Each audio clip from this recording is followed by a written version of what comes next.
We are live. We are live. Hello, everyone. We are really sorry. We are like a couple of minutes late. We got teeny weeny bit sidetracked. Well, not sidetracked, but catching up. Because Hello, Anna. hello, Hello, crowd. How are we? I hope everybody's okay. Not too bad. Thank you. You? Oh yeah, I'm all right. I've had a busy week on the farm. I can imagine. What's the weather been doing? Well, as I said the other day, I bought 50 turkeys, Yes. and they were little, and now they're big, and so I'm having to build a second turkey house to put half of them into because they're growing so fast. You showed them to us last time. You know their little faces. They're so tiny, so cute. Yeah, they're not now. In 2 weeks, you wouldn't believe how much they're like. Do you know how much they weigh? Like what the weight was from? Do you weigh them on a regular basis? No, I daren't. I know how much they were getting through one bag of feed every 2 days, and they're getting through one bag of feed a day. Right. What? Not each one of them, but the bundle of them.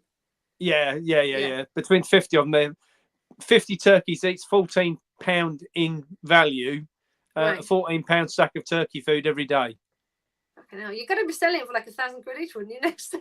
Well, they should. To be fair, Anna, turkey this year, if I can get them up to about 9 kilos, then anything after 9 kilos, they're earning about £120 a piece.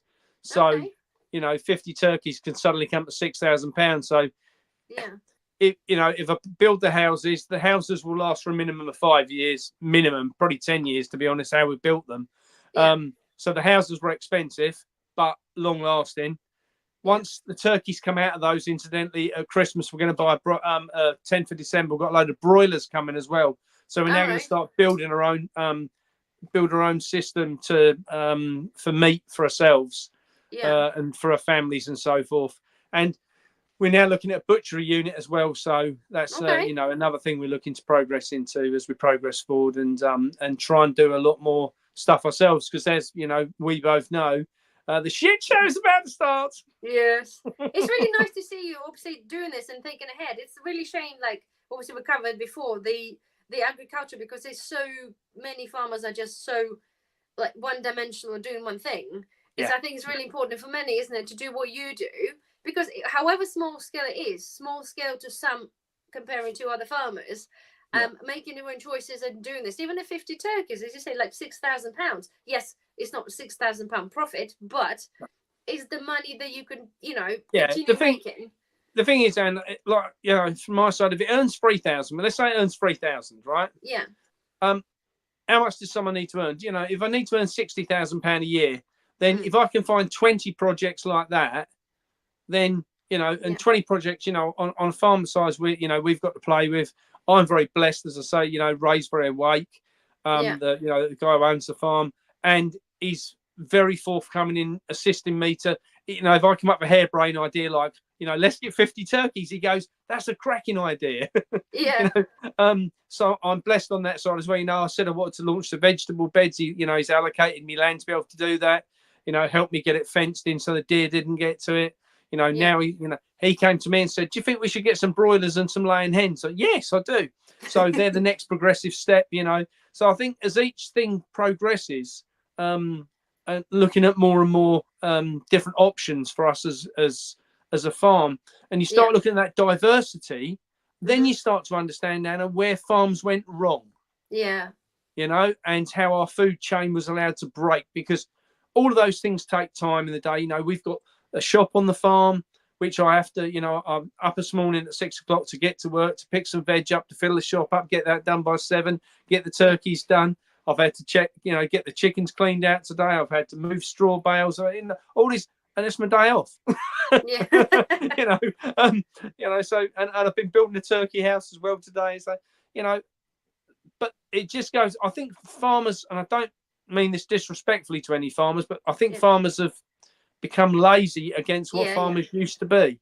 It's a good word for that. Some of these big agricultural farms where everything's done sitting on a tractor, everything's done by contractors and so forth. We don't have that. It's a 90-acre farm. It has to earn money, simple as that. So I think that as we move forward, I've got to be honest, I see more and more of this coming back. I can't see any other way around it, and I just can't. No. This nonsense of we're gonna eat the bugs. I no way I'm taking part in that shit. No. I've I just think that if people really understood where their food comes from, and this is, this comes down to farms opening their gates and showing people this needs, a lot of these people have got small holdings to open up and say to people, look, come see what's involved in what we do on a daily basis, because people have no idea how much work goes into these projects. No. For me, building this turkey house, I'm now on the second one, but built the first one and it's very successful and it works a treat. It's on skids, so you just push it along with the tractor in the daytime. You just go along, push them onto the next piece of nice grass, and they eat the grass, they fertilize the grass. So from our side, we've now got a system in place where we're now using natural fertilizer rather than using nitrogen on the grass. So these are all progressive steps, but they all take time. And this is where I see the problem coming with the food supply at the moment. The changes what we're making now should have been made 10 years in advance. Long time ago, So if it's now we're putting in place, we're not really going to see these major benefits for 2, 5, 10, 12, 20 years down the road. And it's just a shame that the WEF have gone, right, you're not going to use nitrogen anymore, you're not going to use glyphosates anymore, and cut it off, because now all they're doing is causing problems rather than bringing it in slowly and giving farmers a chance to adjust what they breed, produce, how they run the farm. And that's going to take a few years to sort itself out in the background. But I think what's going to come out of it, I genuinely do think there's going to be a lot more people growing good quality food. Yeah. And that to me is more important. But as you said, now you invested money, say, with the turkey thing or your raised beds. Investment now, thinking about it now, because we all know time just flies, right? Whatever you do. And it's like even with the gardening, whatever you plan now, because whatever you do now will help you, say, in the next year, the year after. Absolutely. You build your turkey house, you build your second turkey house. Now you know that you can you're a step ahead for next. So next year you can have like 100 turkeys or 150 turkeys because you're thinking about it now. Exactly. And from our side, next year I won't have to build them houses. It's like this year we built the veg bed. That's the point. We only got just over half of the ground actually dealt with inside that bed.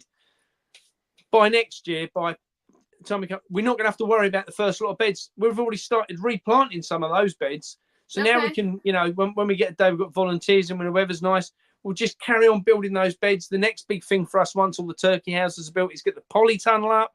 Got a big polytunnel going up. I love polytunnels because you can get in there in the winter. You're in the dry. You can put a heater on. You can get in the warm. I've got electric there. I've got water there. I can get in. I can live in a polytunnel. So it's just you can make your own environment. Soon, Sorry. There'll be council tax for that soon. Yeah, well, that's the great thing about the turkey houses, because they're not fixed down. They don't count. Don't need planning permission. No. But no, good on you though. Good on you. And I think people need to, like, again, we mentioned this time and time again, is for people to understand a little bit more and try to plan ahead. Like people say, but next year we'll see what happens. But I think it's got to be like, think now, plan ahead, because next year, not say it'd be too late, but it depending what's going to happen. But it's good on you for, that's what, as you say, many farmers should consider doing it if possible. Yeah, and I think, Anna, there's a lot to be said for what people can do at home. You know yourself, you don't keep chickens, and you do keep a garden if you're allowed to have a garden these days. But you know what I mean. What people can do is start putting those progressive steps in place. Start getting a few hens. Next year, Chickens are so easy to look after, Anna, on small amounts. Up to 10 chickens is just a doddle. As long as you can find where they lay the damn eggs. That's the problem. We've got a 90-acre farm that the chickens go where they want, and we just spend hours every day hunting the bloody eggs. It's like, it's honestly, it's become a game. Yeah, no, you said before, yeah.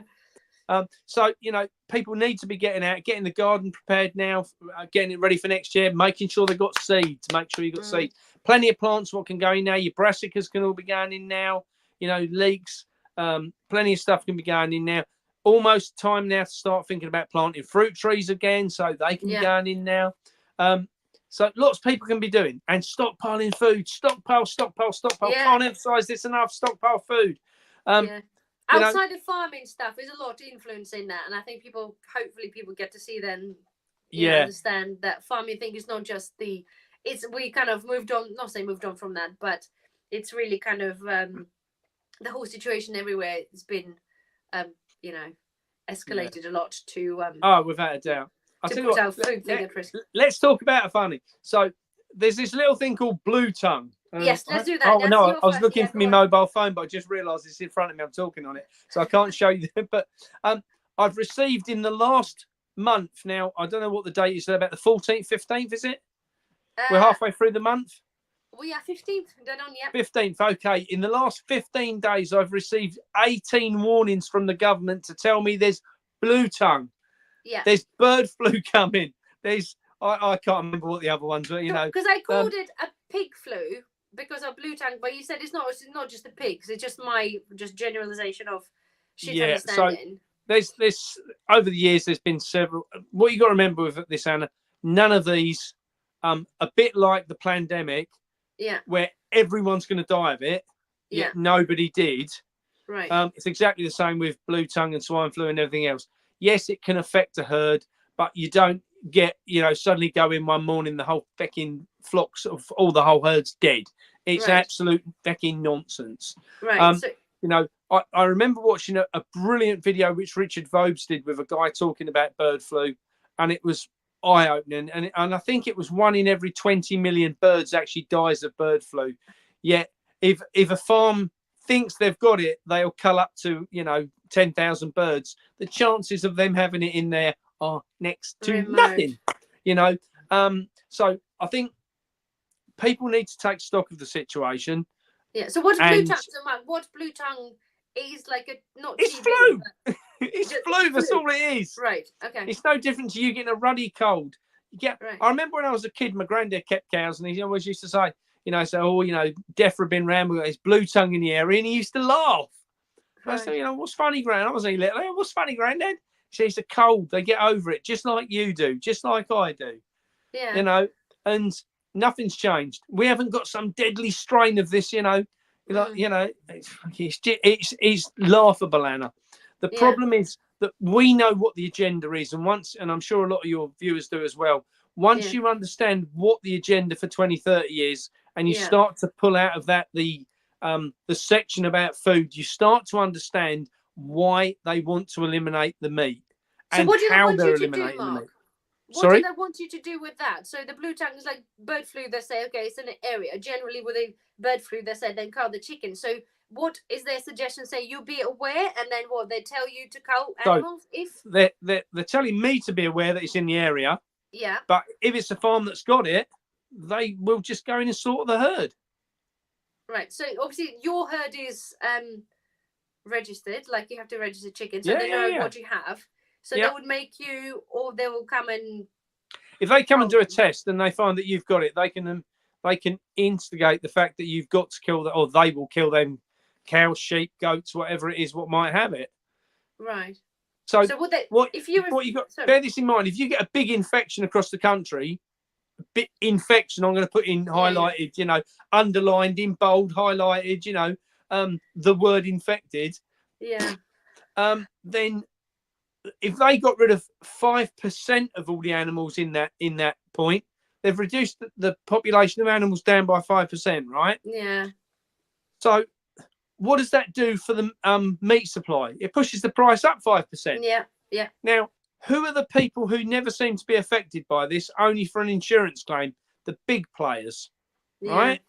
So if it's, some small family farm struggling and they get all their cattle wiped out, they're never going to restart the farm doing it again. It's never going to happen. Yeah. So what happens is they get rid of them, and then the big farms don't get an outbreak unless it's an insurance claim, and then they use the insurance money to put it back on play. They'll put it back into play because they're looking at it 5-10 years down the road, and meat's worth twice as much. Let's face it, Anna. Since the pandemic, we've seen food prices in this country go through the roof, and people say, "Oh, it's Yeah. only gone up a little bit." It hasn't. You It actually go hasn't, back no. and check. Right, I was looking at this the other day. We were charging £1 a block for butter pre-pandemic. Yeah. This week, my wholesale price is £1.90. We were charging £1 a block in the shop. It's now wholesale price £1.90. I'll carry on with this bit if you don't mind, Anna, because By all means. we got an increase this week on all dairy products from our main dairy supply, right? Right. And all dairy has gone up 10% in a week. Yeah. With a remit and note at the bottom to say, please note this is only the first of many implications and implementations of price increase, right? Yeah. Now, the reason being because they're dropping the amount of bloody cows. Nothing else. You know, what you got to understand, you know, viewers need to understand on this is we know we've questioned where our milk comes from anyway in the last shows. If nobody watched the video, guys, please do. Please do, yeah, because you know you'll be gobsmacked at where your milk actually comes from in India. You know, so you know we've got the milk being turned into butter, to yogurt, and to ice cream, stuff like that, and the price is going rocketing through the roof. Because so what causes it now then? Technically, the price increases for the dairy. What's causing the increase? Have they given you explanation why? Yeah, blue tongue. Because so many of the herds have been culled. Now, that's only a part of it, right? Because what's happened is, and this is where the big players in the market manipulate things. So, I don't know if you saw a few weeks ago that Tesco's, and I'll name them because it was them. Yeah. Tesco's brought in a policy where their tankers no longer would go out to the dairies unless they were over, I think I'm right in saying over 1,000 litres. It was over a certain amount. Right. A lot of small farms, if they have, you know, if they've only got, let's say, 100 cows, might only produce 500-600 litres a time. So they've now been dropped. Right. So you've got hundreds of these little farms all over the UK no longer producing for the supermarket. So it's pushed the price up.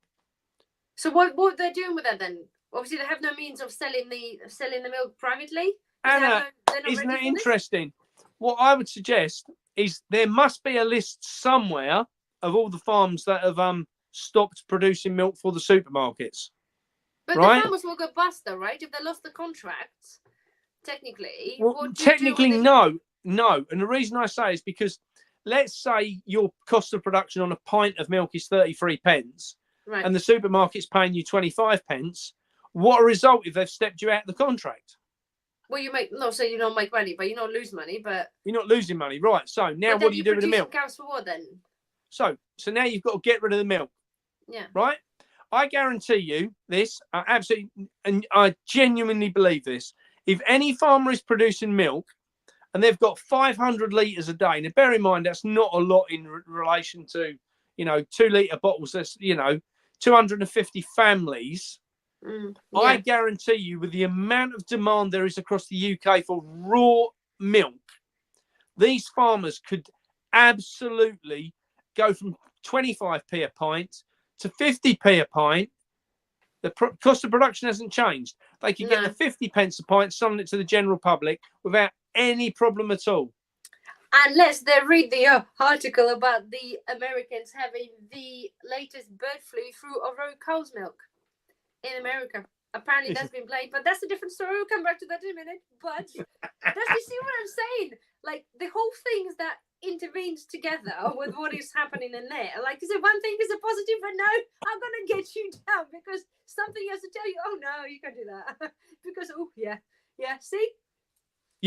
All of this, once you do understand what the agenda is, Anna, and you know how it all fits together. Yeah, this is all one big jigsaw puzzle. People have been going, I don't see where this bit fits in, but suddenly you go, oh, it goes there. Oh, and that bit I've been waiting on the sideline goes there, and you start to see it all pictured. You start to see the big picture coming together, what they're trying to achieve. It takes a while, though, doesn't it? We talked past few weeks, and I'm like, I can't make fucking sense of it, head or tail of it. It doesn't. And this is but that's where they've got us all, isn't it? Yeah. And that's and what I'm going to say here is maybe a slightly big-headed, but we think we're the clever ones. We think we've got all this worked out, and then you think to yourself, hang on, I didn't see that bit coming. It it takes time. It takes weeks on weeks and us talking, bringing out all this stuff to suddenly think, oh yeah, you said something. We're like, oh yeah, we can see how that goes. I can see exactly how that works. Yeah. So I do think on the blue tongue side, we've got this issue going on. I say it's bird flu, badgering about. Badgers, they're a problem. We need to cull some badgers. I'm going to tell you now. That needs to happen fairly fast. And people are going, oh, but they're lovely, they're cuddly, they're black and white, and they're beautiful. They cause problems, a lot of problems. I had a lady come in the shop the other day and they burrowed under the road outside her house and the roads all collapsed.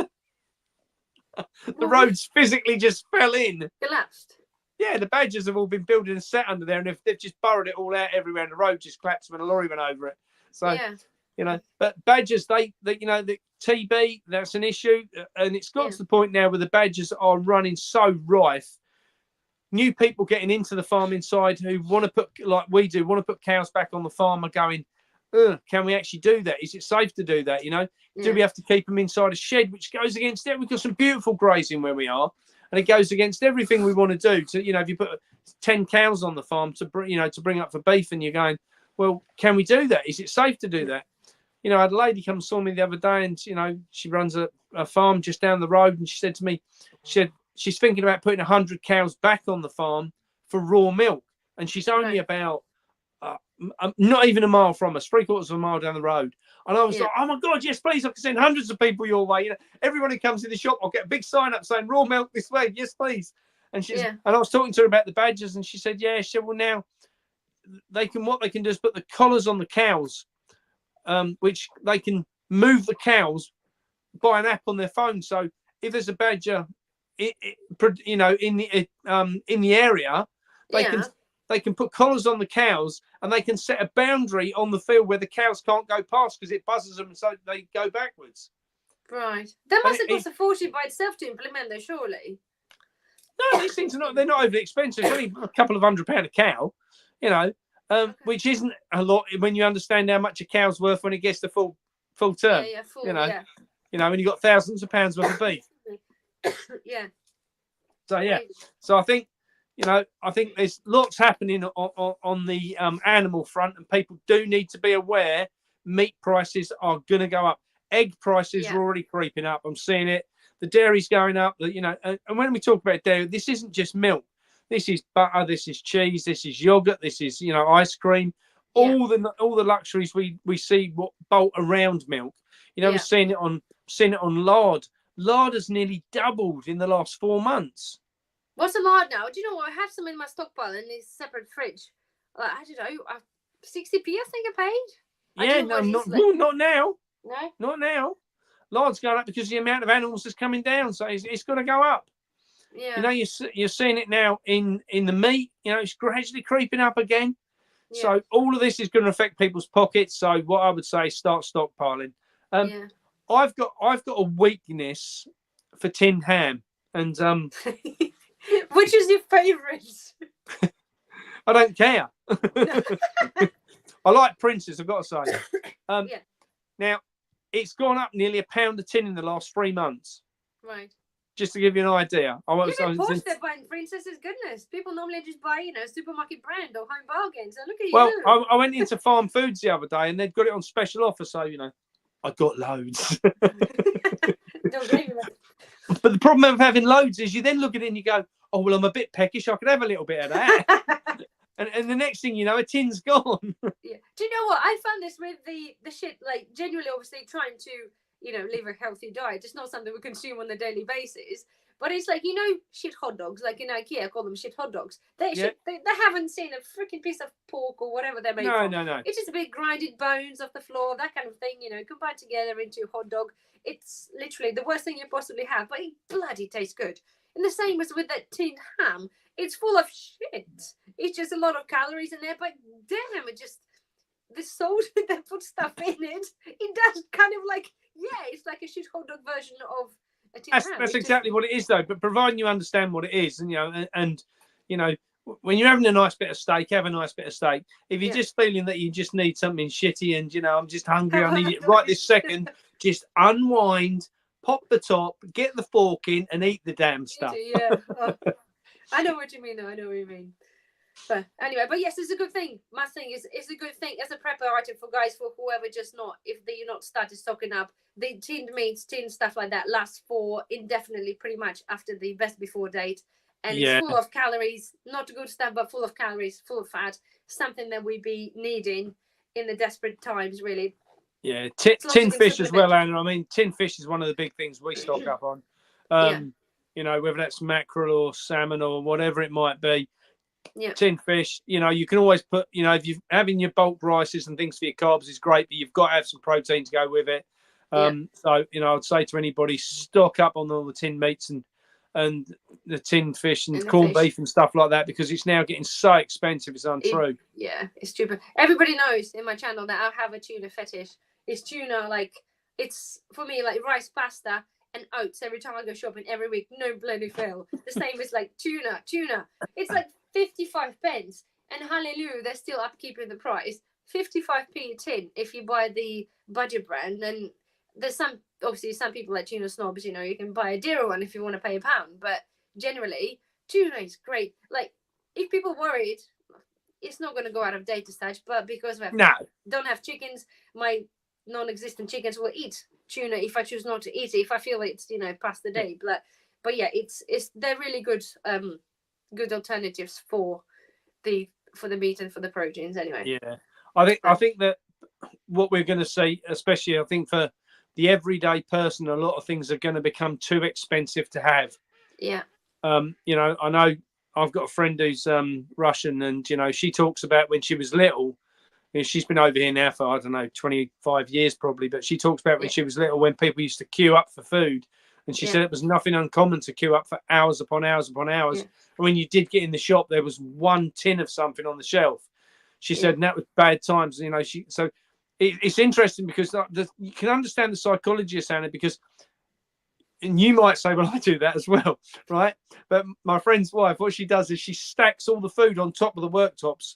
So when you go in, there's food everywhere. And I remember saying to my mate one day, I said, Christ alive, I said, why don't you put some of these fucking tins and stuff away? He said, I'm not allowed. Right. So what do you mean? He said, I know what it is. It's the psychology that she needs to see it to believe that she's got it. He said, because she went so long without it as a child. I see. And if anyone else comes round, it shows them, you know, that you're successful and you're wealthy because you've got lots of food. Right. And I said, I can understand that, you know, but I look at it and I think to myself, where we're heading, there is a lot of people are going to go without the basics. What I deem is meat, I class as a basic more than veg. Yeah. Oh, yeah. You know, okay. A meal without meat is like Weetabix, ham on top. You know what I mean? So, it makes you poor. I don't understand. You know, I think the thing is, Anna, that's how things have changed as well. Because when I was a kid, we ate meat. Obviously, in a farming community, we ate meat because it was a cheap food. Yeah. You know, there were some things that, you know, we would have never had rice because rice was expensive. Now we've got a complete shift. You know, now we've got to the point that the meat's the expensive bit, and we're going, but how come? And I think because we're 50 years ago, like when I was in Ireland, there was no limits on the amount of animals people could have. There was no BS of all these, you know, outbreaks and, you know, and rice was something that was flown in from the other side of the world. So that was why it was expensive. Now we're seeing this, isn't it? well, yeah, and we're seeing a polar shift, haven't we? But what I will say is, I remember, and I'm going back a few years now, but when I set up my first wholesale company, I used to sell sacks of rice because I used to deliver to the Chinese and the Indians, and I used to deliver a lot of long grain rice. And it was then £16 a bag.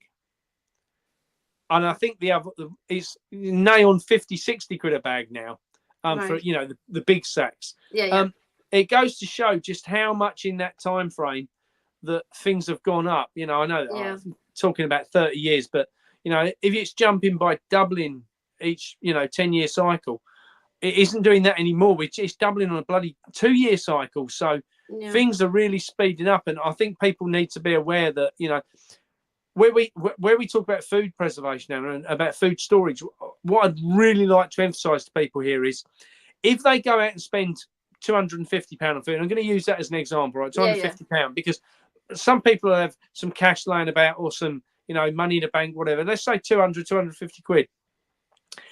that is going to earn you the same if you Yeah. sit on it. If it's tins of beans, it's going to earn you the same amount of money in the next 12 months. Yeah, it's like I said before, and I mentioned the olive oil. You know, olive oil from Lidl. When I started doing my reports on the channel about buying stuff, say call a year and a half ago, Lidl olive oil £2.99, £2.69, then £2.99 is now £7.59 in year and a half. So it's more than doubled. So technically, like saved myself X amount of money. I don't know if anybody's if you've got farm foods around the rest of the country. We have one here. Farm foods have got a special on olive oil at the minute, and the little slim bottles, which used to be £3.99 or £1.20. God knows how they've done it so cheap. But I went in the other day and armful. You gotta do what you gotta do when the jobs come up. The guy says to me, he says, "Crikey," he said, "that's a lot of oil." I said, "Yeah, I'm expecting a really good party." Well, Italian party.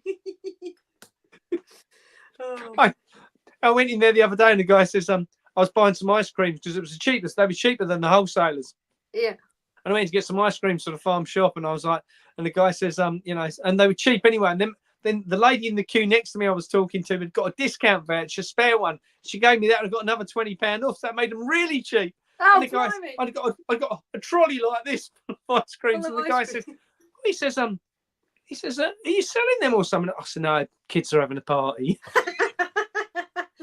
Yeah, really, a good bunch of like 100, a couple hundred, you know, coming in. The kids around the whole village. Yeah.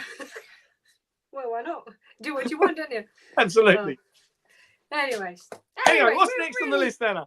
Yes, we really digressed a lot, but anyway, hopefully that's why guys watching us, because you never know where a conversation going to take you, isn't it? Have we got any comments in the house tonight? I've got mine turned off, so sorry, I see. Oh my God, there's loads of comments in the house tonight. Yeah. So eating the bugs. Tin fish, will last 120, 15 years. Yeah, fish will do, no doubt. Like any tins, I think everything will last us a very long time.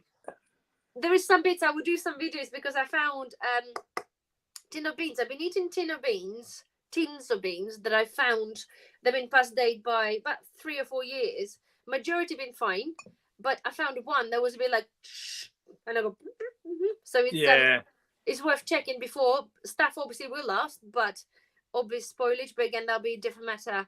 Things happens. No, you haven't missed the fake eggs. No, we'll cover the fake eggs in the end because it's a bit of a weird thing, but we'll cover that later on towards the end. Keep the best, whether it's been the best for the last, I don't know. But I don't think there's any questions so far, but it's just a lot of conversation. Away. Yes, anyway. So first of all, you talked about the blue tongue and the bird flu, right? So we've known, we covered this on the previous conversations about the bird flu. So now there was a first human case, a girl. So first case of bird flu with no animal contact, right? So they put it down to 2, or they're thinking it is potentially with linked with the drinking the raw cow's milk. Or small possibility. Isn't that interesting? It is. That's what I said. Or there's a small possibility that said that the virus might have mutated between humans without them catching it on time. So raw milk or virus mutated. Surely you got to be like, considering you planned this, right? You will think you have a bit of a better understanding of pointing people towards a direction. But nonetheless, so yes, either mutated one or raw cow's milk, because it's been in the cows in America. And there was a diagram, right? I've got this on my phone, but it basically shows a bird taking a dump, and then a pig, and then pig consuming a bird dump somehow, and then pig, and then having the dump, and then somehow another animal or another human getting in contact with that, or assume maybe a cow eating a pig shit, excuse me, and then getting this raw milk contaminated. This is the diagram I've seen. I would kind of like to show this, but I've been downgraded on my 3 option with the software here because I think I know my quality of the videos are rubbish now. Nonetheless, so I think me showing the phone there would be pointless anyway. But yes, this is what I've seen a diagram of, and this is what they thinking is happening through like 4 species to the cow shit, and then not cow shit but cow milk. So to what we talked earlier, Mark, about the raw milk and you know what they want us or not want us to do or drink or consume. Well, there you go. See, you have to understand that. Come back to what I was saying earlier about how the puzzle needs to fit together. Yes. So the supermarkets in the UK are ditching the smaller farmers, okay, because they're not producing 1,000 litres, only producing 500 litres or whatever. They then bring out a story to tell you not to drink the raw milk because that's the only option the farmers have got. Yeah. Yeah. So it's not pasteurised on the farm normally. It's pasteurised at the depot, bottling depot. So it's raw milk at the farm gate. How do we stop them now selling that? We tell people that you can potentially get, you know, mad cow disease or fucking bird flu or monkey pox, whatever it is, through the fucking milk. Yeah. They're just sly. They're so sly, Anna, all these bastards, because, you know, you can see, when you see it, you see it, and you can't unsee it once you've seen it, you know. Yeah. But for the everyday person, they go, oh my God, have you heard? You're going to die if you eat, you know, if you drink raw milk. Well, you're not really, but, you know, and that's the problem, you know. And I'll guarantee you, the BBC, they'll be right up there telling people how they're going to die.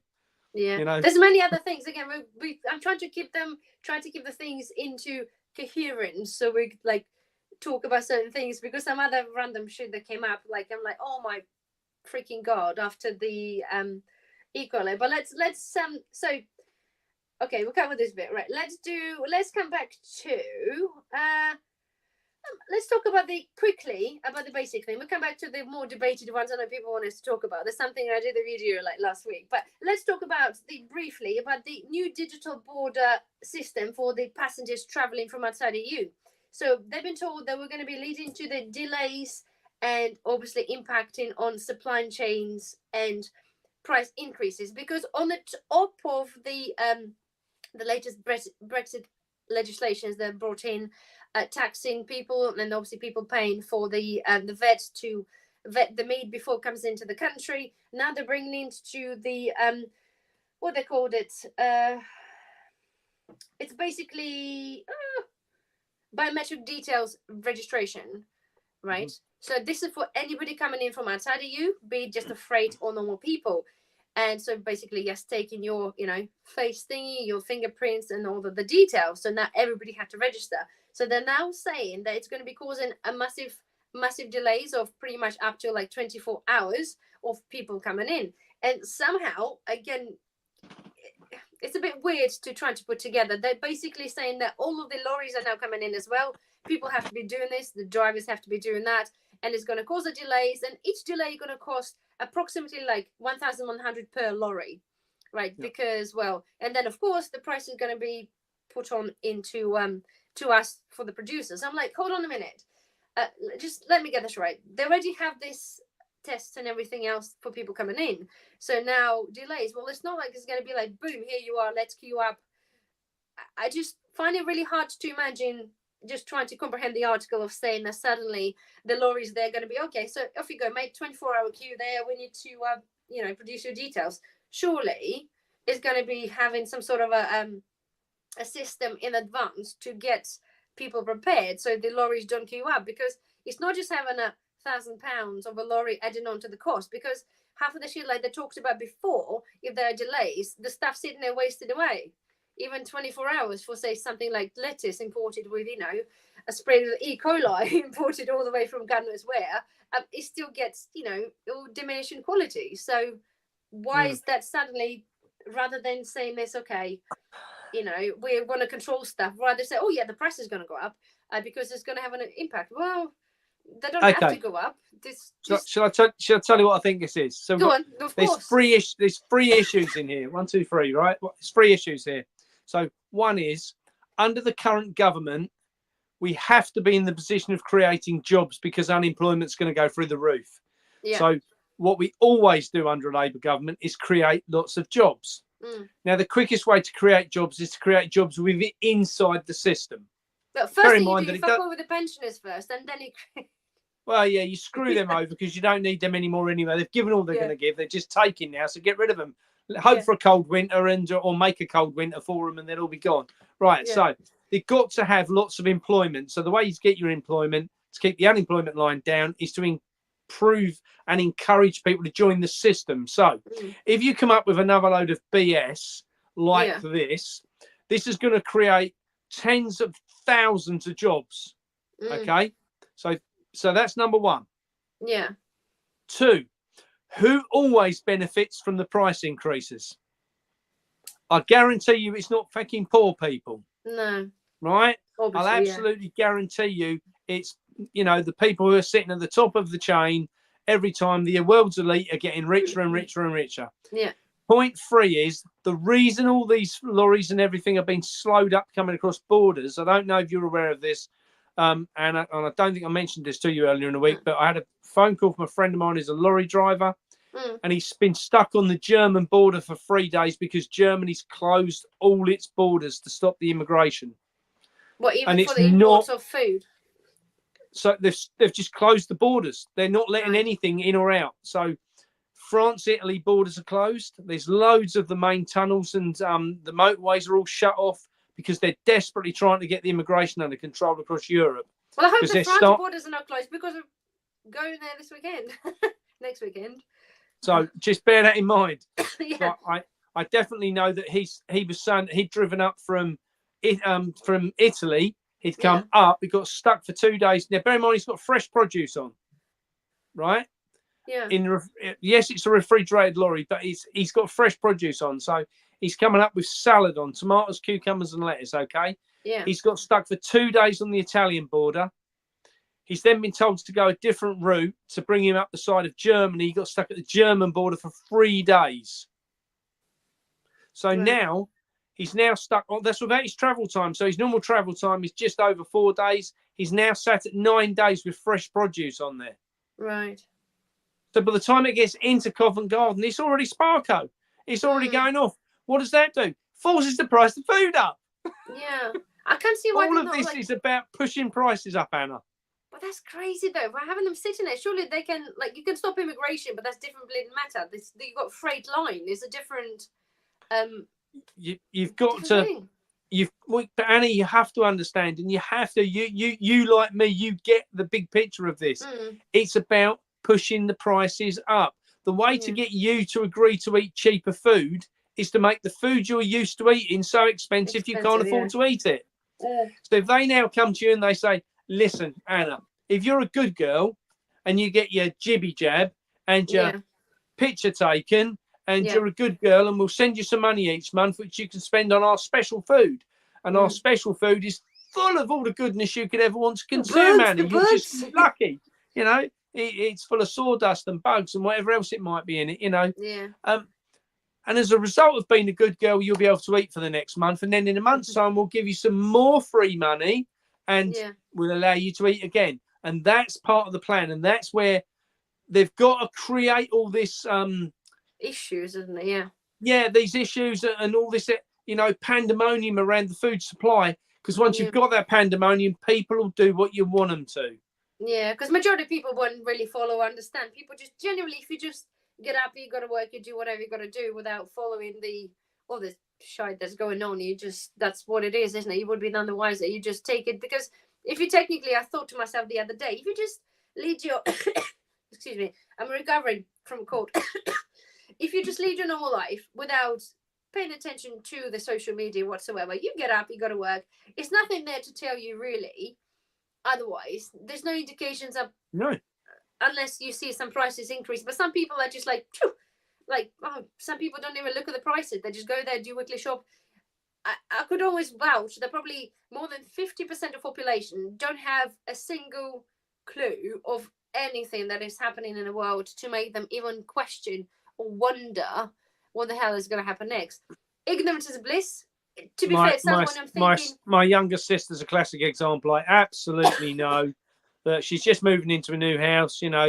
She wouldn't think to herself that the pantry, she said, miss a right result. She said they've got a beautiful big pantry. And I was thinking, oh, God, could stockpile food in there and have pickles in there and everything else. And she's like, Oh, they've even given me a cupboard downstairs to put my towels in. I was like, oh, fucking hell. No. So forget the new mattress, love. Just get some bloody tins. She goes to Tesco's every day to do the shopping. Every day, 6-7 days a week.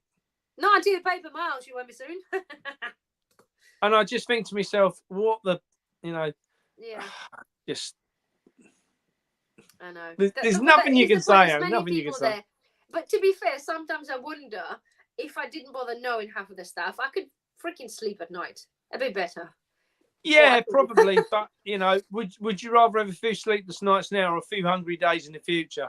I know which one I'd rather have. I know. Only if what we're doing and preparing is if it's actually gonna help, But it's I look at it like this, Anna. If I build all this up and it only beats food inflation, then great. Yeah, absolutely. If the shit comes, I noticed someone put in there earlier about the food security from a point of how do you protect your food, and that is a real big question, which I think my opinion is this. I think that with everything you can. Absolutely, but I think as a grower and a producer, I think that we have to live on the fact that if enough people in the forthcoming years, as this progresses to get deeper, start to grow a little bit themselves and start to produce a little bit themselves, then people will understand a lot more about how we've got to where we've got to. And the important thing is when we've got to where we've got to is for us not to slide backwards again. Yeah. I mean, we've been looking over the past of the course, just on a year now, of launching a food hub locally. And that's something which I'm pushing forward with quite heavily. Yeah. And this will be that all producers, all growers, all manufacturers of food inside let's say a 15-mile drive either direction can supply us with that produce, and customers can come to that point and buy that. That is where I think the future lies. Yeah, but how would you protect? So the question is, the protection. Obviously, talking about protection, you're not say the farm, but really, I think that probably people are talking about protecting your stash at home. And I know many people say to me, well, what would you do? If a bunch of people come down because where you live. Well, first of all, people have to find out where you live. Secondly, people would just go through houses anyway, wouldn't they? If people are desperate, people would just do. Yeah. But you have to have a means of making your. I think, Anna, what I will say on this is, if you look at the majority of people and how they react to all the bullshit what's going on at present, and they're still blind to it, I think as long as the government keeps telling them that a solution will turn up, they'll sit at home and starve to death. Yeah, I don't think they'll even go out looking for food. They'll just keep watching the BBC, and the BBC will say 24 hours we're going to have all this resolved. And they'll go, oh, well, I'll just wait another couple of days then. Yeah. And I think they'll gradually just waste away. They won't go out looking for it anyway.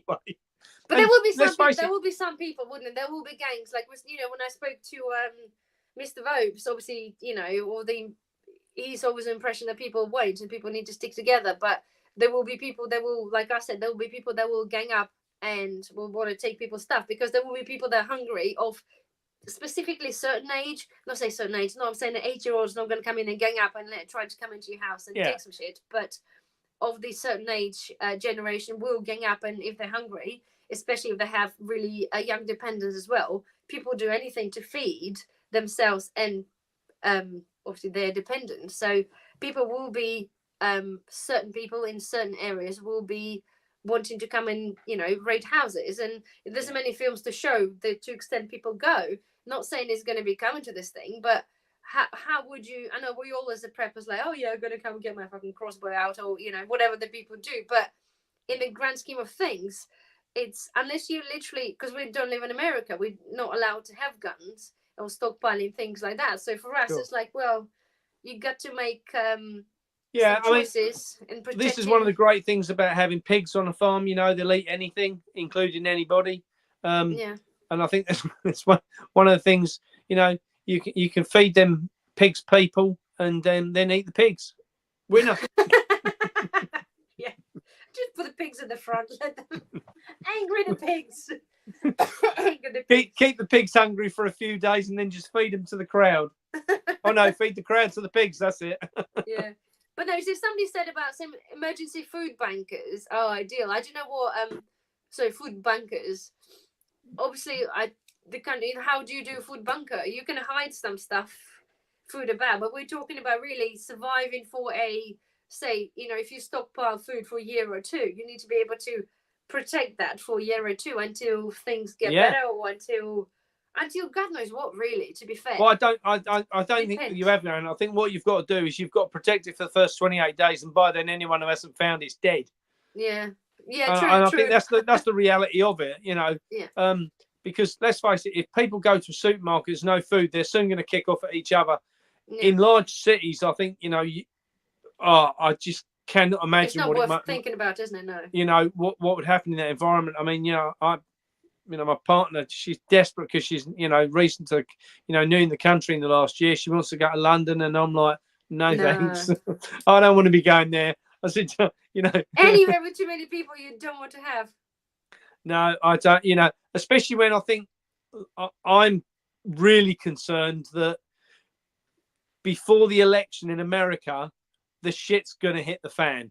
Do you? I drive around all day with a bucket of popcorn on the seat because you just know it's coming, I do, because there's no way they're going to let Trump take the next election. They're not going to let it happen. So the only way they can do that is to drop the system, and he's gathering momentum because there's a lot of big names now getting behind him, and, Elon Musk and different people that are getting behind him now, JFK and different people that are going, let's form together an alliance that really puts a party in place. Now, if they get into power, the WEF are bollocks. Yeah. Long and the short of it. So for that to happen, they're not going to go down without a fight, Anna. We know that. So I think, if you look at this side realistically, and you go, and if you look at what's happening on, different aspects of the planet at the moment, what are going to affect food. Now, I'll talk about this from a food point only. Yeah. So we have the China-Taiwan situation coming up. We have the Russian-Ukraine situation coming up. Yeah. We have the Palestinian and Israel situation. And then we have this huge immigration issue sliding in the background, right? Yeah. You put those four together, we're sitting on, we know we're sitting on WW3. We know it's coming. That's going to affect the ability to move food around the planet. And that's going to be the thing what will kill the UK if we're not careful, because people do not understand, 65% of our food's coming in from overseas. Well, I don't know about you, Anna, but I don't fancy dropping my food intake by 65%. No, absolutely. That ain't happening. I know. No. Anyway, so just somebody joined. Lee, sorry. Yes, we haven't talked about the poop yet, Lee. We're about to talk about the poop soon. That was the big agenda of the poopies conversation. So, but yes, no, I totally agree, Mark.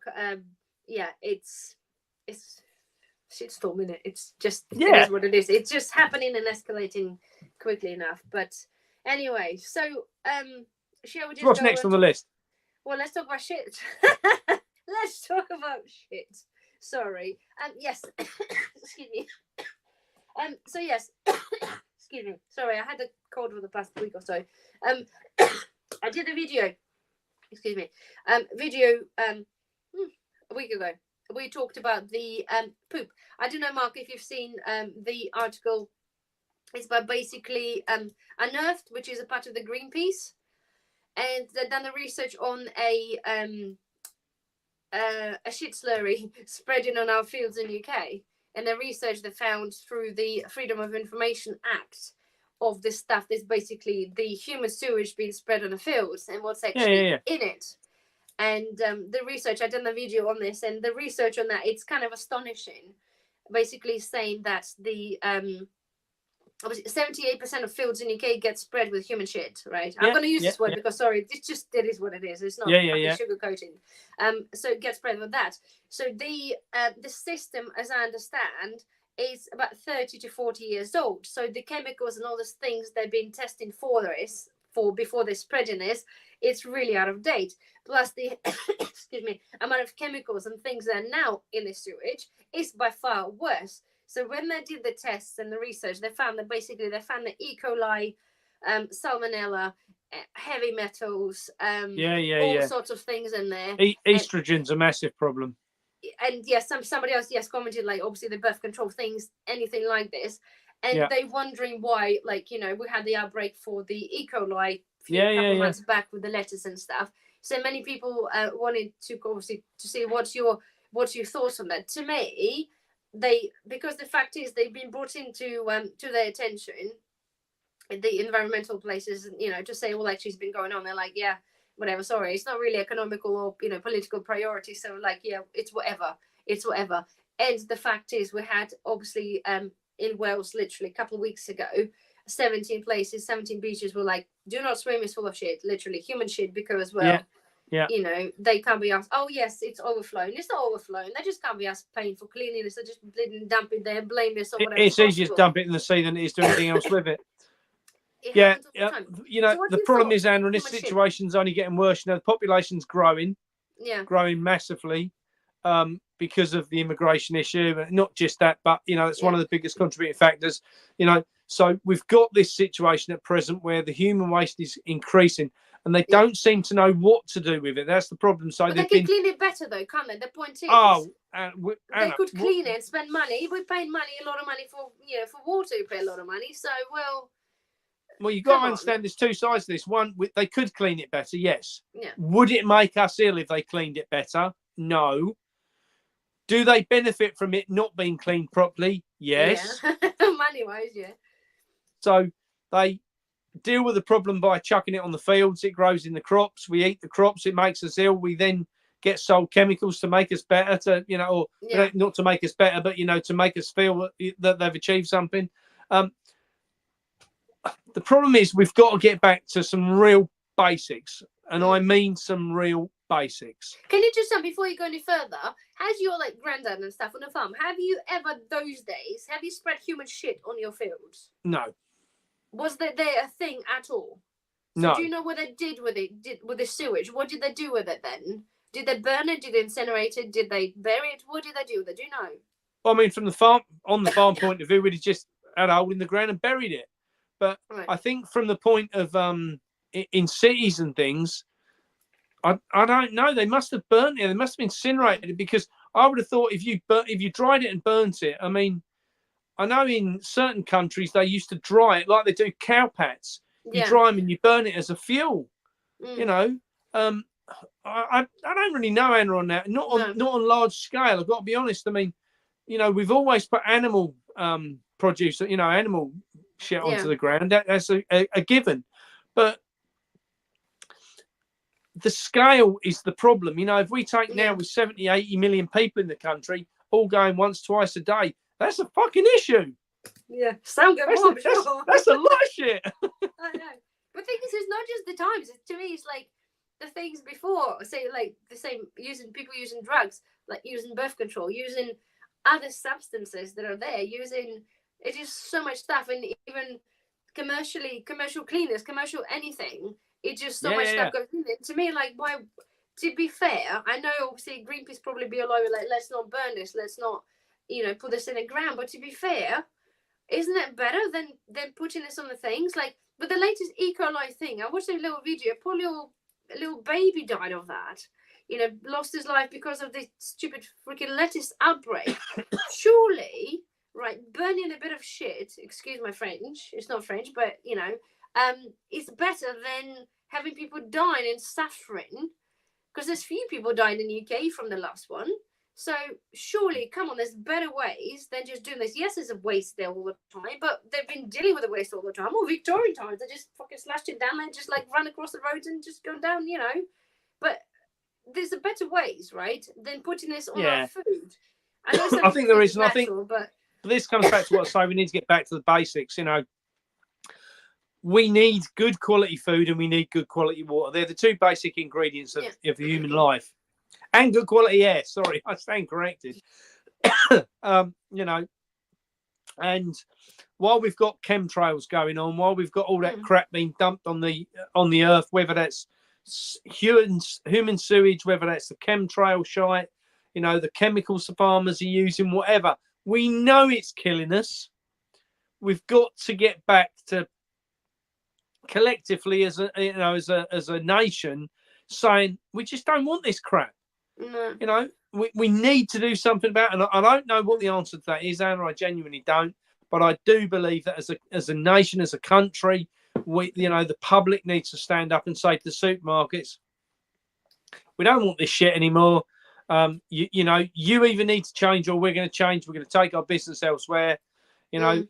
We've been looking at, present of sort of now changing some of the things in the bathroom, like toothpaste, getting rid of the fluoride, because it's really easy when you run out of your normal stuff, to go, I'll grab some toothpaste and shit, that one's got fluoride in it, so getting rid of all these things with nasty shit in them, washing up liquids and all these things that have got bleaches in and chemicals in, and the public needs to take a lot of this responsibility. That they can buy better products. Yes, they might be tuppence dearer, but what do they really want? Do they want more of this same constantly with all this trash going into the ground, or do they want to stand up and make a difference? And I think, but isn't that too late now, Mark? Would you say it's too late? Like, now, me changing my toothpaste, it's too freaking late. All the shit's literally all over the fields now, all over the, for that point from the. What's the option, Anna?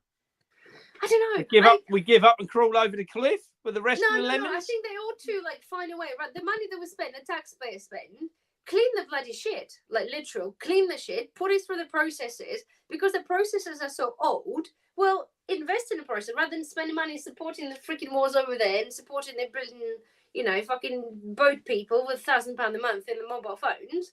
Invest money into clean the shit, literal shit. I can say this because it's not swearing, it's literally literal shit. Yeah, clean it properly, investigate the chemicals in there, trying to find a ways of, put it through a heat process or something. None of this was there pointed out that they do any of that. It's like they do this, they put it through basic, separate water from slurry, blah, blah, blah. And then it's whatever, we don't care what's in it kind of thing, because it's that. So to me, invest in a better option of cleaning that shit. Yeah, I think without a doubt, I mean, one of the best things I ever did on my last farm, one of the best products I ever got in was ash to break down the clay, and I got lorry loads of it given to me. And this was coming from a plant where they burnt everything, including human waste, and that all got burnt, literally incinerated. When they delivered it on the lorries and tipped it out on the field, we had heaps of this stuff. And you would go to dig into it, and it was in massive mounds at the backs of these lorries. They come on a walking base, and it pushes it all off slowly. And it was just fascinating because you could dig into this stuff a year later, and you could still fry a freaking egg. The heat inside was that hot. Still a year later, But what I was going to say is, so it goes to show there is a market for the ash as well. So if they burnt this stuff and put that, when there's no chance of anything, then in bacteria-wise, and you could quite happily put that on farmland. If you take East Anglia, most of East Anglia, you can't grow feck all other than corn because it's clayey, it's so heavy, you can't do nothing with the land. If you put enough ash on, it just breaks it down. And this was almost like sooty ash. It was just black dust, But there's a market for it, and byproducts, I have to say, are going to be one of the biggest commodities in the future. Because, whether it's farming, the money used to be in the grain. There's no money in grain anymore, but my God, is straw worth good money? Straw's now worth good money. You cut down a tree, you get, if you cut down a tree for the wood, but your sawdust is there, your leaves are there, all the things for the biomass and so forth. So I think that byproducts are going to be a valuable tool in the future. And a lot of companies, I've got a friend who runs a massive, great big timber yard sawmill, and they now have these big dust constructing units what send all the dust out into down these pipes, and they now make these little compressed nuggets out of them, what you can now burn on the fires. And all of their waste wood gets cut into kindling via kindling chopping machine, which is put into nets, and they now sell the kindling, they sell these nuggets. This is where things are going, Anna, and so where they would have just dumped that wood in the past, it had gone to landfill. Now that isn't. And I think there's some things were made such massive progress with on the smaller scale companies, yet the big companies are still creating the same sins, telling everyone they're environmentally friendly, telling everyone they've done all their eco checks, and we've scored really well on the Dun and Bradstreet, because we're so good with the environment. You're talking shite, you are. You're not done nothing. You've not changed anything. You've just bought yourself a new bloody tick box. And that's what we're up against now, unfortunately. And I think that where we need to be in the future is we all need to take responsibility for what we buy so we create less waste. When you go and buy a new television, do you really need a fucking television just to watch more shite on telly? Big box, lots of packaging, lots of plastic, lots of electric consumption. Just ditch the sodding TV. Read a book. I'm sorry, I can't say it because we do like a partial to a little bit of TV, but not a lot, but mostly YouTube anyway, and research online. So there we are. But coming back to the human shit and the E. coli, right? I've seen just this morning. I've seen an article, and how the papers or news article people like to sort of make it the call for action, and it's normally now, this week, today, tomorrow, from now, from then, from right now. And there was an article like for a so households urged to start boiling salad leaves from this weekend. From this weekend. This was the name of the article. And basically reading on to this, like, many people throwing away salad, going a bit manky, a bit slimy, blah, blah, blah. And then it's gone on to be talking about the, actually, slimy salad. It's a bit okay. They call it an algae. So, and they said that's no harm unless you're really sensitive to a bit of algae. So, but that's okay. And then, funnily, as you read the things they were talking about, saying, well, actually, because the salads have some E. coli, which you can't wash off, which is absolutely correct, because by the time you, if it's been in the ground, like obviously the issue we had a couple of months back, it soaks into the leafage, and the salad crops are at the most important. And suddenly this article changed from just saying, to me, what indicated initially saying, let's save the salad crops rather than throwing them away, let's eat them because, we don't want to waste them, we need to boil them to eat them. It's actually suddenly changed the tactic from halfway through and saying, actually, because there's an E. coli, not in fact because they get slimy, but they're saying because it kills E. coli because you boil it. And it was really the most weird written article. It got you into the loop of what you got to understand, Anna, they talk about half the problem, don't they? Because they're talking about it going slimy and the breakout of E. coli, but they're not talking about why it's going slimy. The problem is that most of this stuff is processed when it comes into so we sell vast amounts these days across the country of bags of mixed salad leaves and so forth, more than lettuce, mixed salad leaves, which is all washed. And then it sits in the plastic bag for days and days and days, wet. That's the problem. If you'd got a lettuce and you just took some of the lettuce home and said, or two lettuces, a red one and a green one, so it looks pretty when you're finished, you say, there you go. That ain't going to make you ill because it's got no water sitting on it for weeks on end. And this is the problem. But they never want to talk about the problem because the problem is then within the food processing system.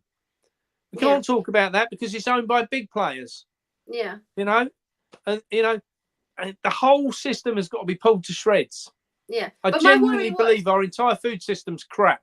Well, we know that, obviously, after all this time, haven't we? But no, just the point is for me that they started this article to point out to people, let's not waste lettuce, let's boil this because it goes slimy. By the time we got to the end of it, they're saying, dump it, it'll kill you. And it says they boil it or you're going to end up getting bloody E. coli. How a snidey way of doing this, like, what a snidey way of putting it. Just said, your lettuce got probably, after the outbreak then, people got probably sued, said, your lettuce got freaking E. coli, 50% of chance, just boil this or don't bother. Just say that, right? Don't say, household urged to start boiling salad from this weekend. Is that because you're introducing something new this weekend? Is it from this weekend? Let's introduce some more E. coli from this weekend. Boom. Oh, we told you from this weekend. Like, just stupid, isn't it? It's just utter freaking It just stupid. goes to show what we're working against, doesn't it? It's madness. And I see those articles, and every time I was like, oh my God, it's just fucking Nora. Anyway, right, so we've got, we are dragging on. Sorry. Last one. Let's briefly talk about the fake eggs, right? I know many people have put this in there. You thought when I talk about the fake eggs, like the Chinese eggs, right? Because you said obviously it's in China. They've been making them from like pea protein. God knows God knows whatever they're doing with the eggs. Yeah. But no, it's not in China. I've been seeing, and again, I've got to put some more research, and I'll eventually we'll put up more video. We'll talk about this later on. But I've been seeing reports of people complaining that the eggs were like behaving weirdly. So you start digging, as you do, as I do, because I've got nothing better to do clear with my time. But one have to dedicate the time to a name of research. But anyway, there are apparently them eggs appearing. I don't think it's this country. I think it was more so in America. I know here we have a egg substitutes, and we have egg whites. We have this for vegan people that suffer with allergies. There are certain things there, but we're talking about a fake egg, and we're talking about the egg, as a whole egg, the outer shell made of specific things which are really apparently not that good, and the inside of that also made from. If you just bear with me, see if I can. I'm gonna start printing the article so I don't have to refer to my phone for the videos, because it's just going to make it easier rather than me staring at the phone. But basically, so it's apparently things like gelatin, which are the main things, and sodium argonite. So something they made obviously from the seaweed part. So it makes it kind of have this gelatin effect, blah, blah, blah. So they do some chemical process. So it reaches a chemical consistency similar to the real egg white. So slightly white and viscous and slightly transparent. So for the yolk, they have proportion of liquid is separated and mixed with the lemon yellow food coloring. So depth of color is adjusted to mimic the the natural color of the egg. So liquid then being poured into the yolk shaped mold to solidify. Using the calcium chloride dissolved in water is added. So the reaction forms like transparent layer. So you get the idea, right? So all this bunch of shit gets put together and it creates an egg. And apparently the shell has some worse things there, right? That are kind of plastic, has some sort of plasticky things that then obviously then will leach into that.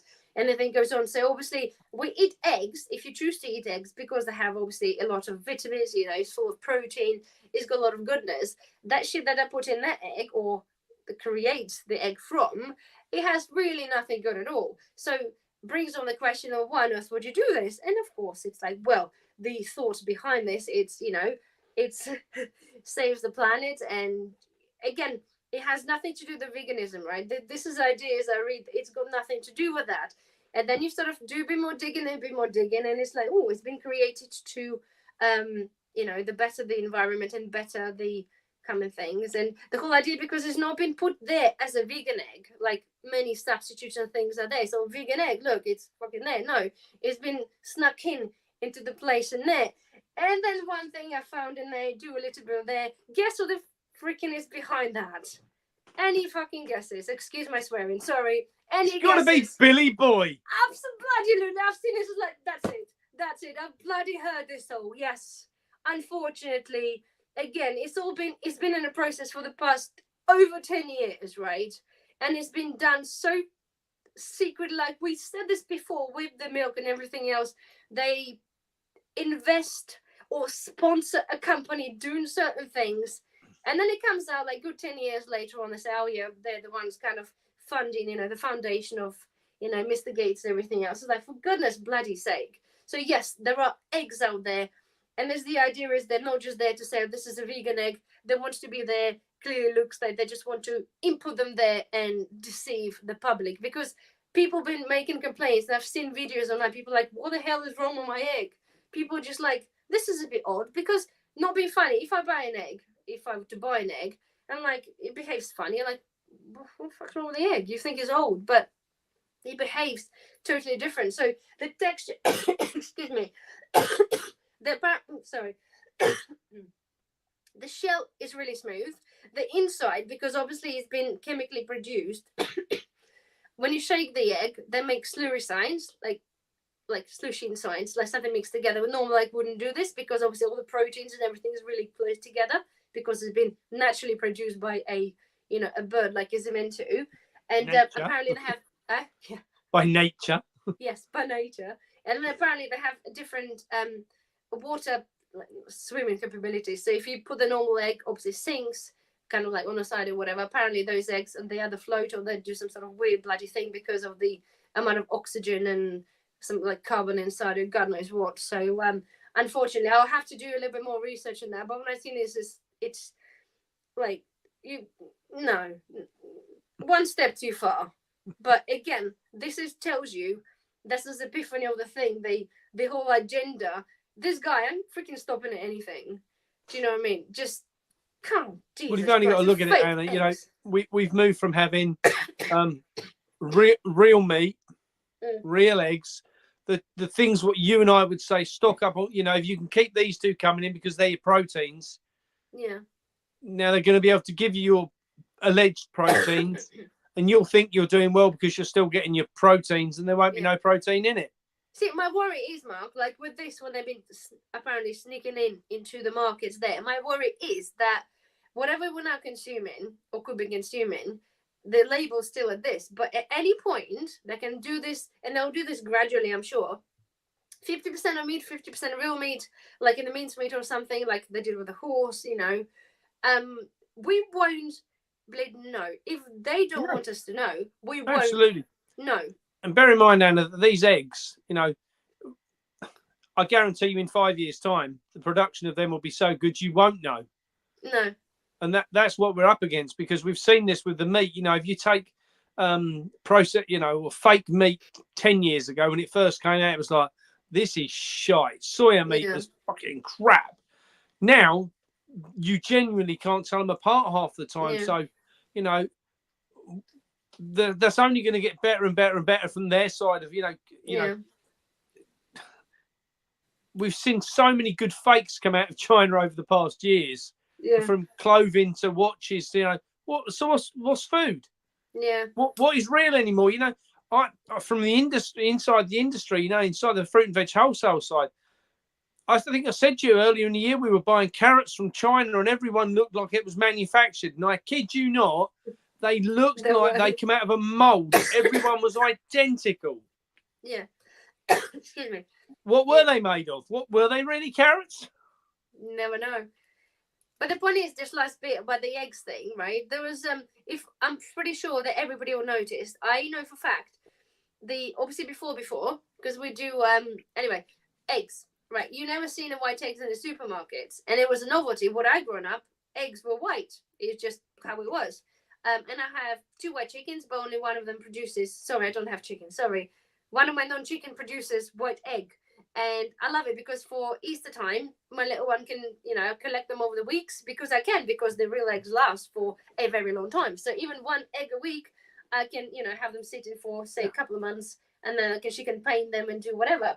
But finding them prior to not having chickens, in the supermarkets, you couldn't find white eggs. And I'm like, well, what the hell is that? Because if you look at the Badgering farms, chickens are white, and the majority of the purebred white chickens produce white eggs. It's like, what the hell are the bleeding white eggs are from?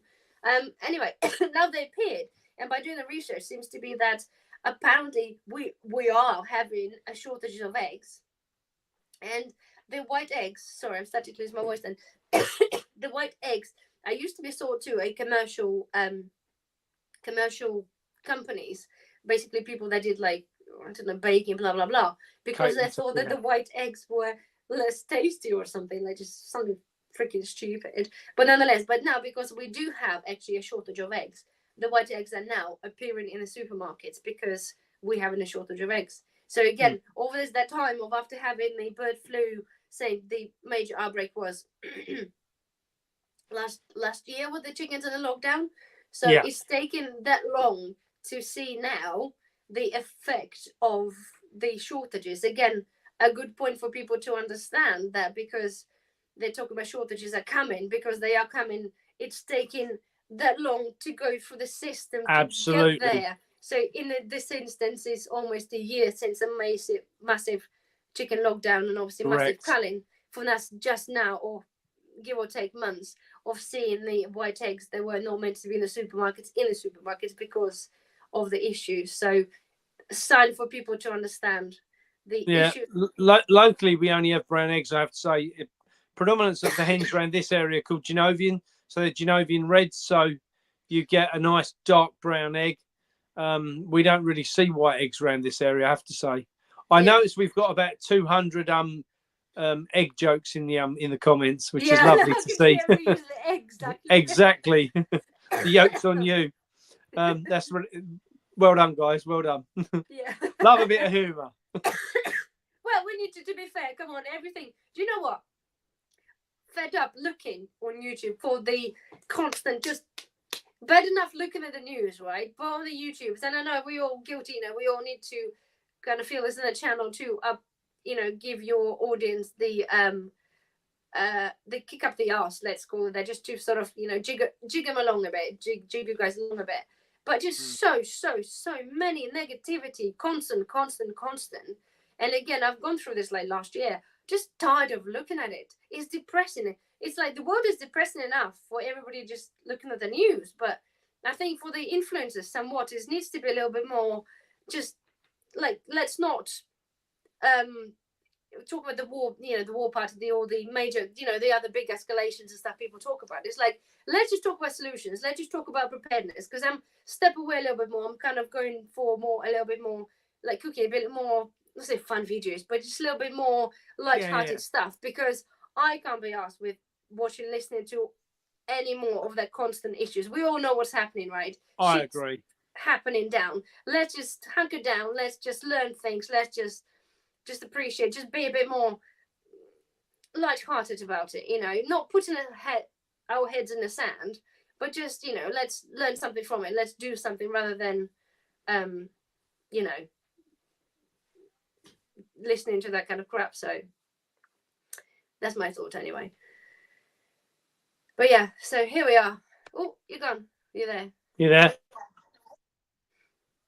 Oh, I'm not coughing in the microphone. I don't have a microphone. Sorry. Is my cough coming up really loud? I'm really sorry. There's no microphone. I don't have one. I'm just talking to the camera. I'm sorry. I'm sorry my cough offends you. But anyway, but yeah, that's that really, Mark, aren't we? We are overrun by I think so. Time. I think the great thing about all these talks, Anna, is that the people in the audience are understanding from that they're viewing, and they're with us on this journey, I think. And I think that is always from my side what this is about, is because you can soon be so alone you don't really know where you are in any of this, and I think that's a bit sometimes can feel a bit scary.